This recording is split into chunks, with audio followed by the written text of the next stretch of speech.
오늘은 정직한 왕 요시야에 대해서 우리가 함께 살펴보겠는데요.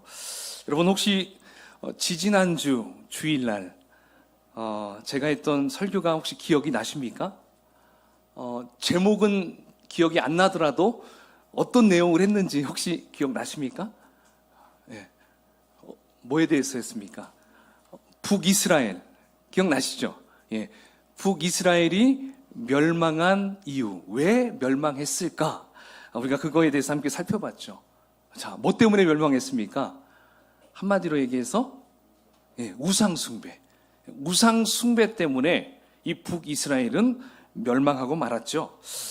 자, 그렇다면 남유다, 북이스라엘 아래에 있는 이 남유다는 어떨까요? 자, 어찌됐든 남유다도 멸망은 했지만 그래도 북이스라엘보다는 조금은 나았어요. 북이스라엘이 BC 722년에 아수르에 의해서 완전히 멸망을 하고 나서 이제 그 이후로 136년 후에, 그러니까 BC 586년, 586년에 남유다도 멸망하고 맙니다. 어디에 멸망합니까? 바벨론에 의해서 멸망하고 말아요. 자, 그리고 북이스라엘은 왕조가 9개의 왕조로 되어 있었는데 이제 남유다는 그래도 다윗 왕조, 다윗의 혈통으로만 잘 이루어졌습니다.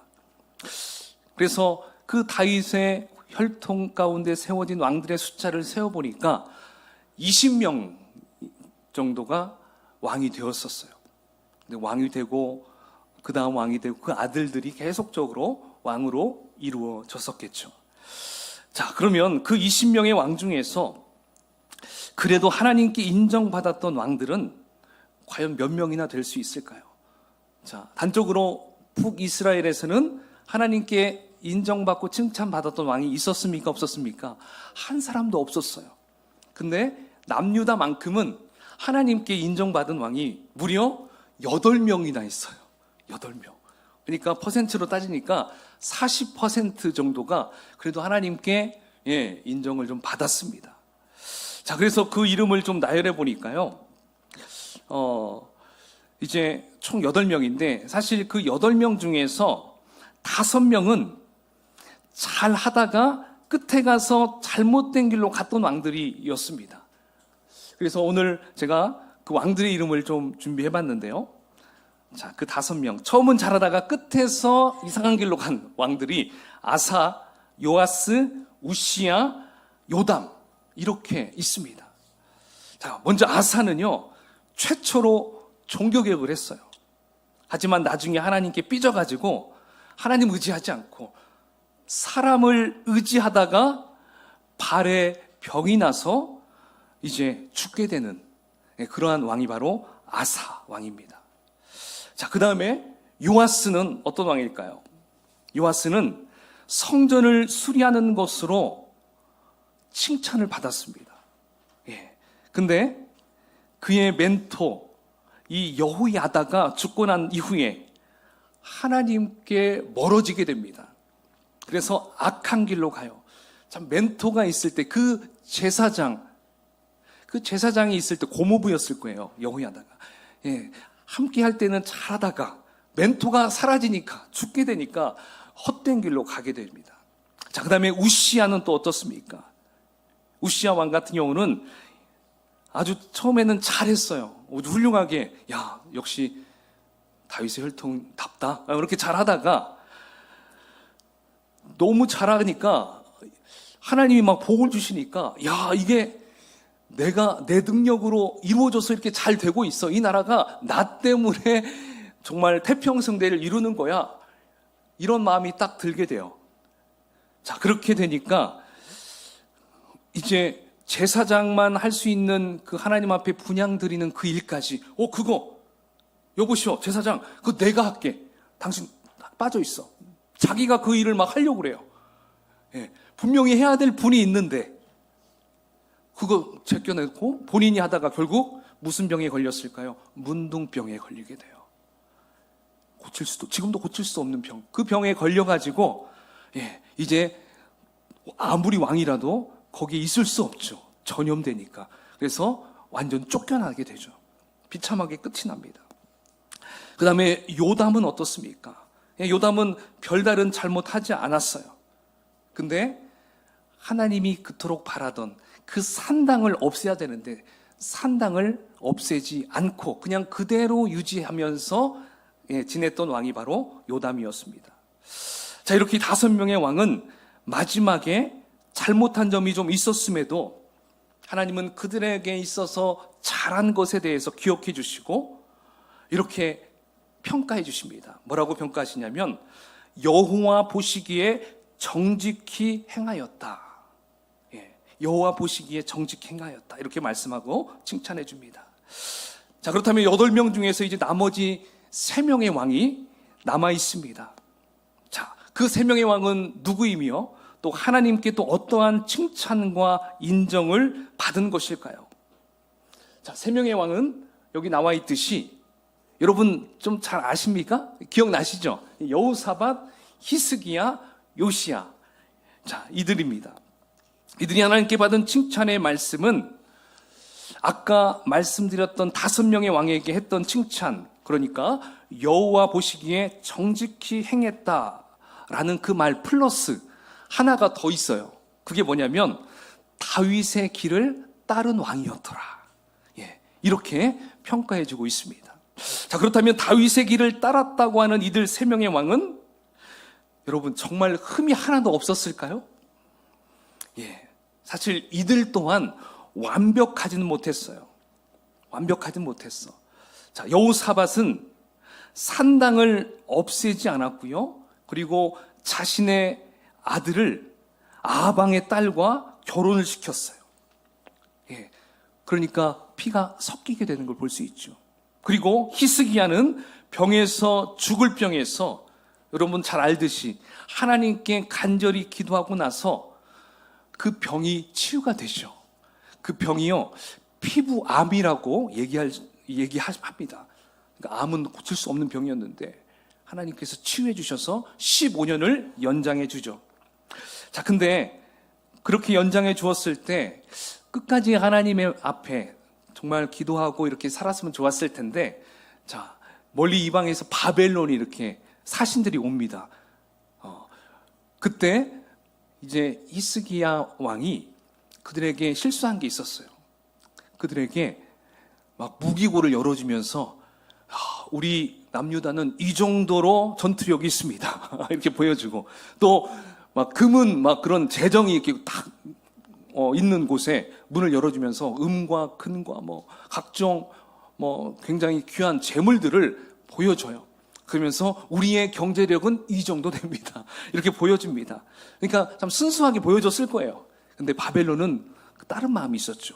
이 나라를 우리가 먹어도 괜찮을까? 우리에게 이익이 있을까? 그 마음으로 싹 몰래 왔었는데 보니까 너무 괜찮은 거죠. 나라는 조그만한데 야, 이건 엄청난데? 그래서 나중에 바벨론이 침공하는 원인을 제공해 준다는 것이었어요.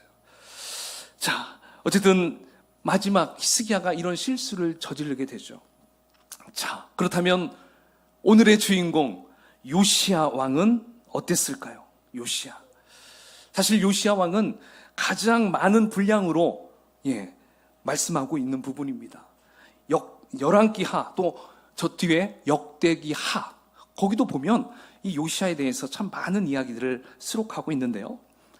한마디로 그는 정말 대단한 업적을 남겼고요. 거의 실수가 없는 왕으로서 평가를 하고 있다는 것이죠. 자, 그러면 오늘 22장 2절과 24장 25절의 그 부분을 통해서 요시야가 어떻게 행했는지 함께 살펴보면 좋을 것 같아요. 자, 두 구절을 연속으로 읽어보겠습니다. 시작. 요시야가 여호와 보시기에 정직히 행하여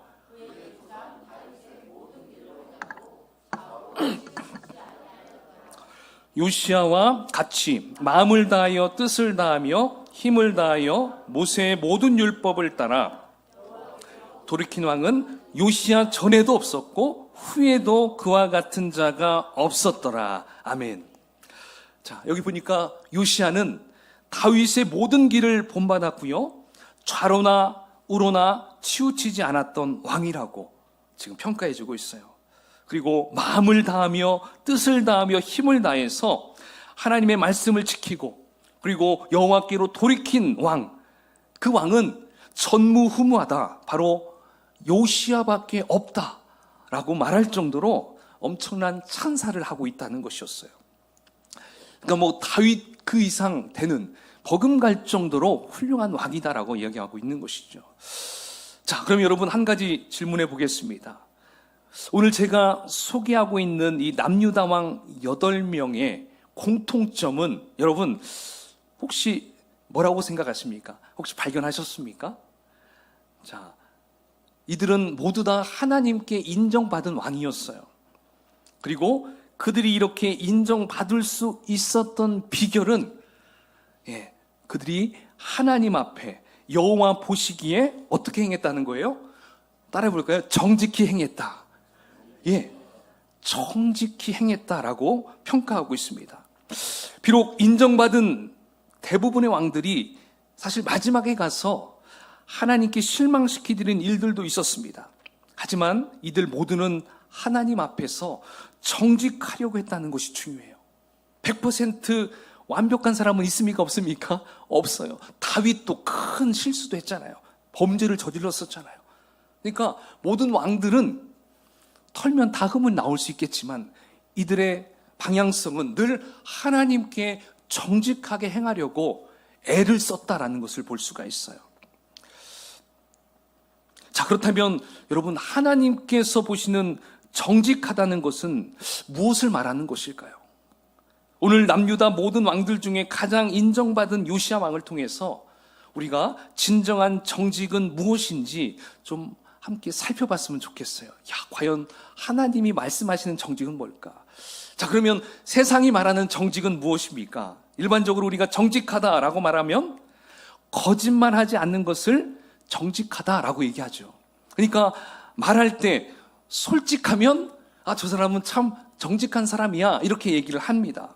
근데 하나님께서 보실 때의 정직은 그러한 의미가 아니에요. 오늘 22절의 본문처럼 여호와 보시기에 정직을 행했다, 이렇게 말씀하고 있듯이 하나님이 원하시는 모습으로 사는 것, 하나님이 바라시는 모습으로 사는 것, 바로 이것이 정직이다라는 것입니다. 그럼 정직하지 않다라는 것은 또 어떻게 말할 수 있겠습니까?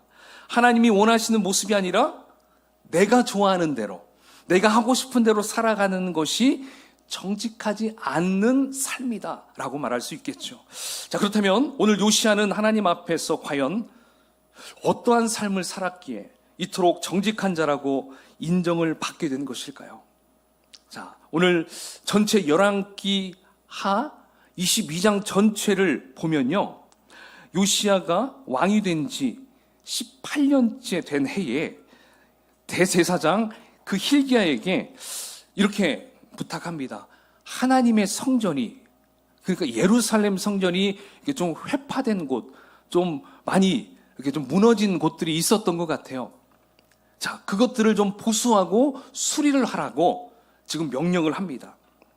자, 그래서 일꾼들은 그 성전을 수리하고 열심히 보수하는 과정 속에서 이들이 모세가 썼던 율법책을, 그때는 책보다는 두루마리로 됐겠죠.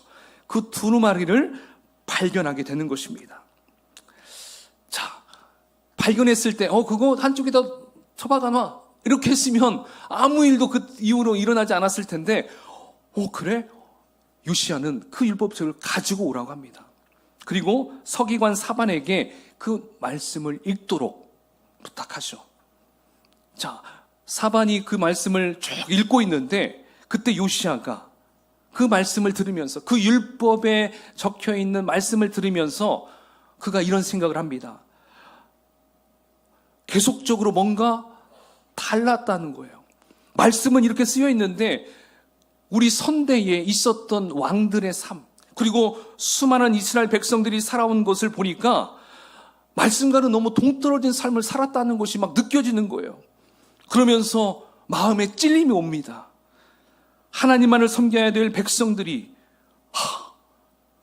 기록된 우상을 숭배하고 있다는 것을 생각하니까 요시야는 더 이상 참을 수가 없었어요. 그래서 옷을 찢고 애통하면서 하나님 앞에 회개하기 시작합니다. 하나님이 이러한 것들 때문에 경노할 수밖에 없었다는 것을 깨닫게 된 이 요시야는 이제 더 하나님의 뜻을 알고 싶었어요. 그래서 제사장과 서기관들에게 하나님의 뜻이 무엇인지 좀 알아가지고 오라고 부탁을 합니다. 자, 그 부분이 열왕기하 22장 13절에 나오는데요. 우리 함께 읽어보겠습니다. 시작. 너희는 가서 나와 백성과 온 유다를 위하여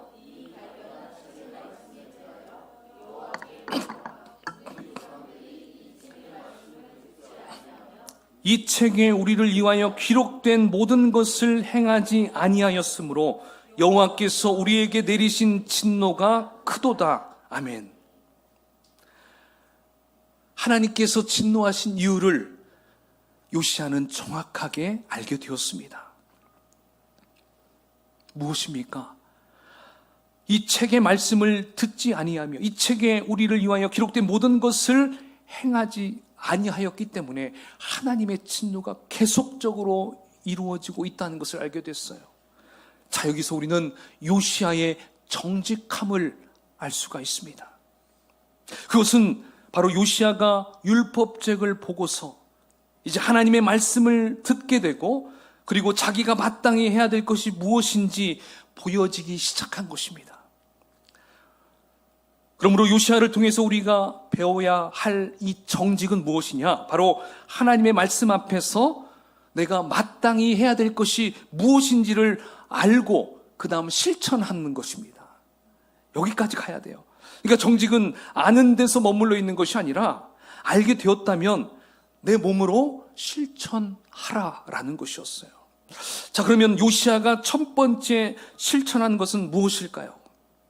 자, 요시야는 먼저 여호와의 성전에 올라가서 이제 유다의 모든 백성들과 제사장들과 선지자들 앞에서 율법책을 기록된 모든 말씀을 낭독하게 했어요.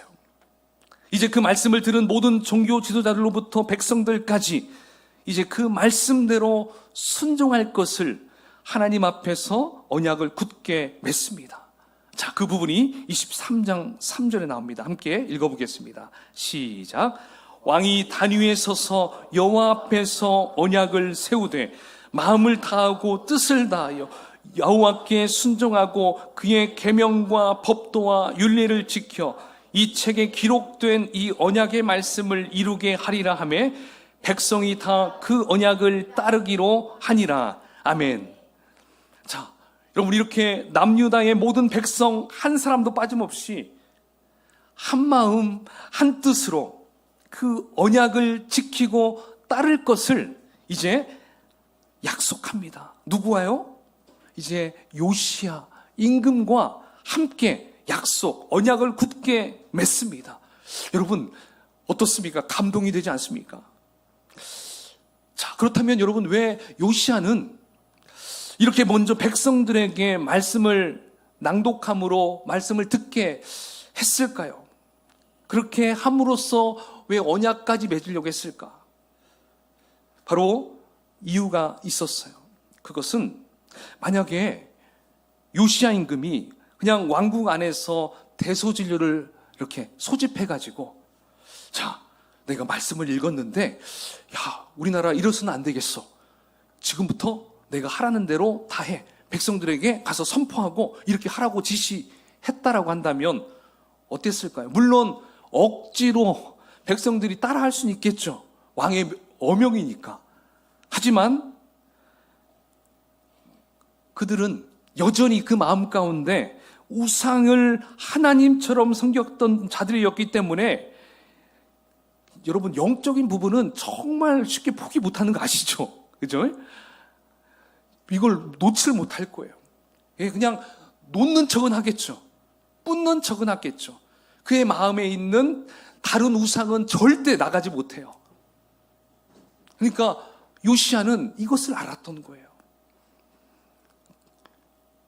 그들의 백성들의 마음과 왕의 마음이 하나가 되지 않으면 수많은 밀란이 일어날 수 있고 여기저기서 반대 운동이 벌어질 수 있기 때문에 요시야 임금은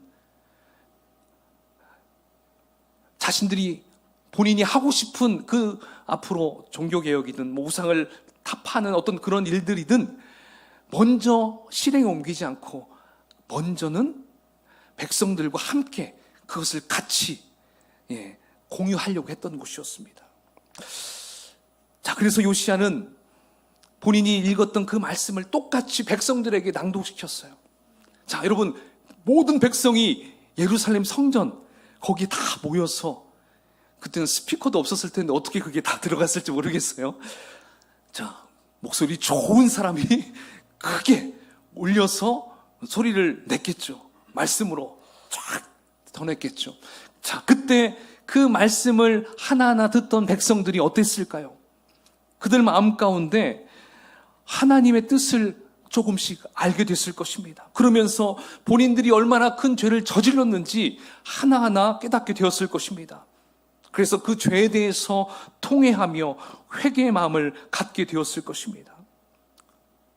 그러니까 여러분, 요시야는 모든 남유다의 백성들도 자기와 같은 마음이 들 수 있도록 하기 위해서 이렇게 하나님의 율법의 말씀을 듣도록 했던 것이었습니다.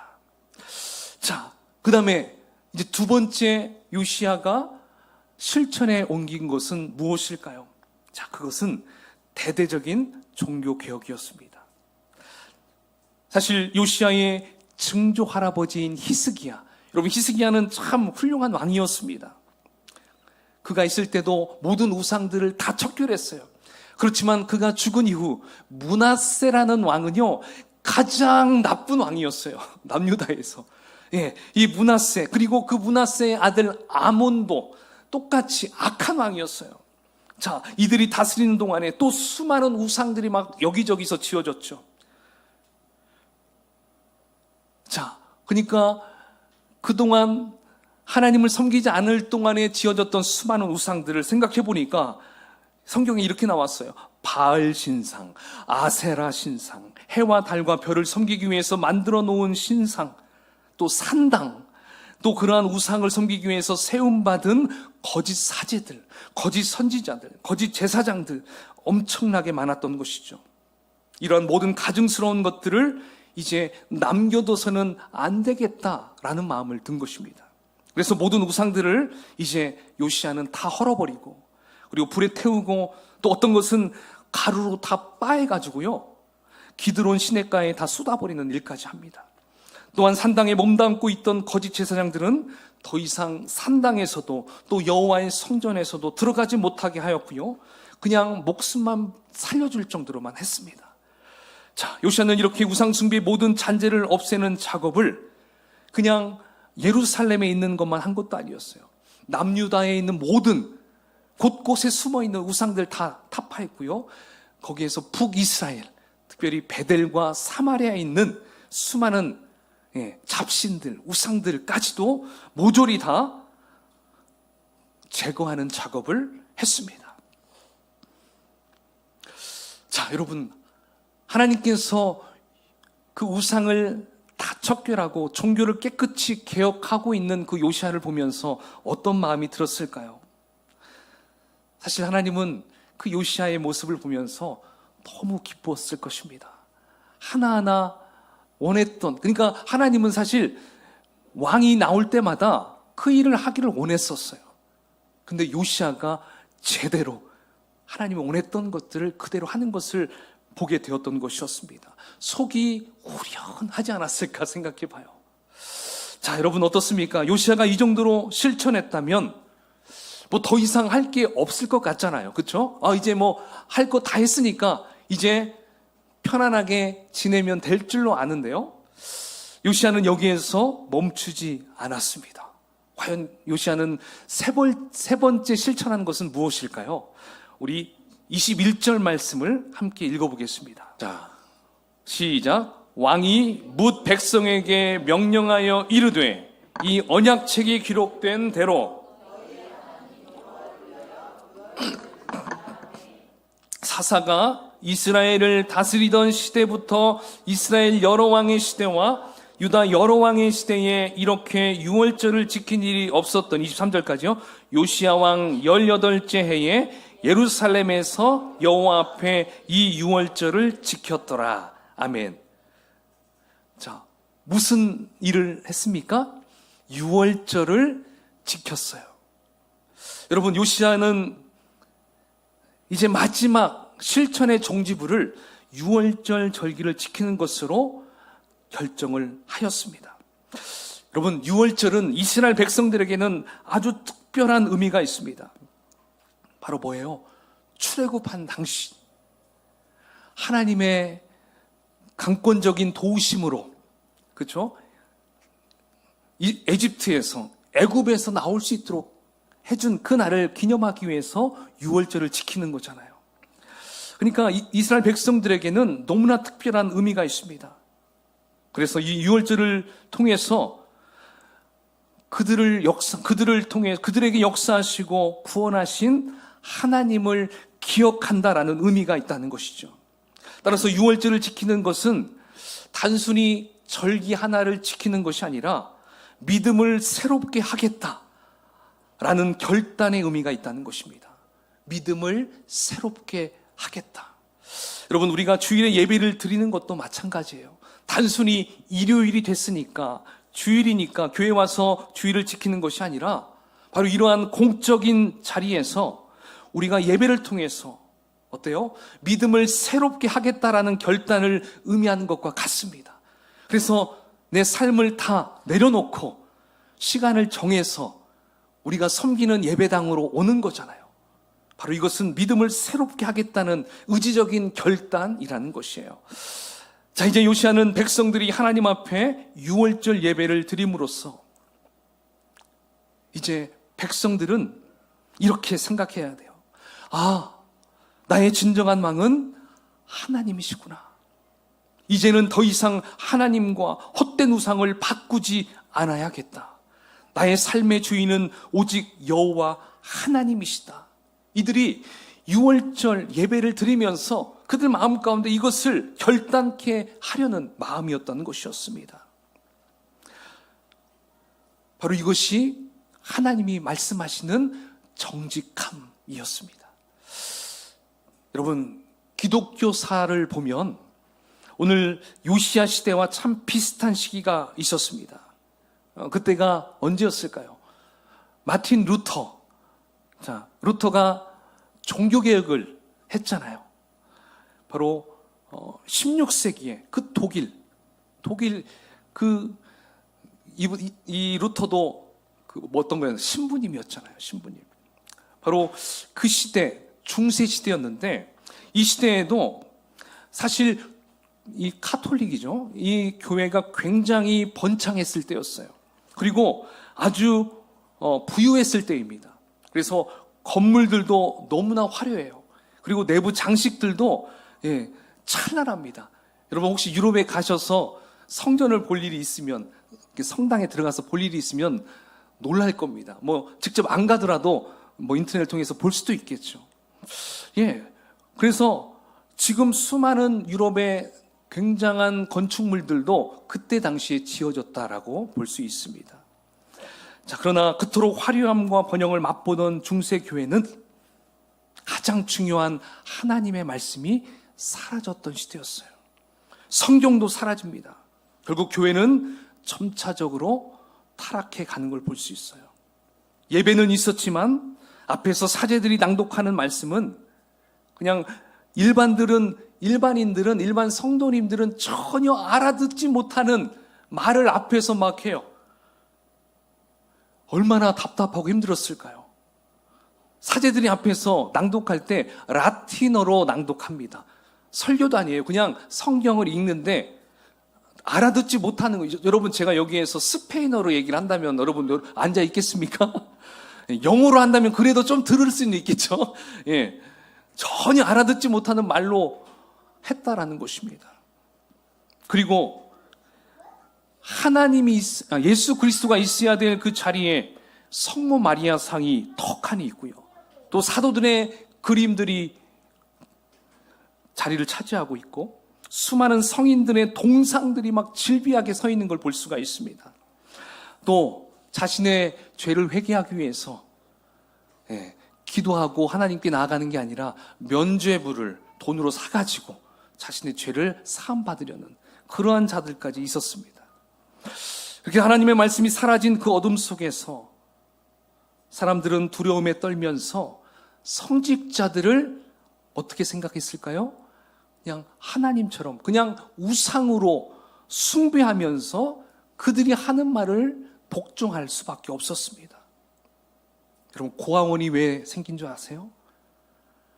그 사제들과 그 뒤에서 그 수녀들과 그러한 음란한 짓을 해서 나온 아이를 어떻게 할 수가 없으니까, 그래서 고아원이 그때부터 생겨난 거예요, 유래가. 그러니까 얼마나 타락했는지 알 수가 있겠죠. 어떤 교황은 부인이 몇 명을 두고, 교황이 아니라 신부 같은 경우는 그런 식으로 타락하게 되는 것을 볼 수가 있어요.